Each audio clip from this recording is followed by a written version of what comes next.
Okay, here in SetExample2, it's the same basic idea, but now instead of doing a greater than 0, we're going to do an a less than 7. So we're including some sort of hard-coded immediate that is not equal to 0. And we're going to optimize this one for size to give us a nice small thing. And here we go. There's our salty. So what is that doing?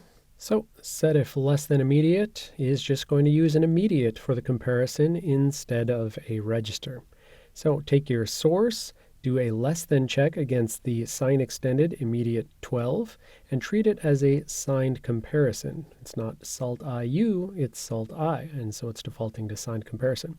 If your source register is less than the immediate, then set the destination to 1, else set it to 0. And very quickly, we'll just go ahead and jump into SetExample3.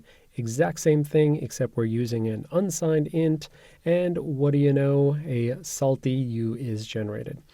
Set less than immediate unsigned. So set less than immediate unsigned, exact same thing as we just saw with the salty, but it's going to treat this as an unsigned comparison when it's doing the source less than immediate.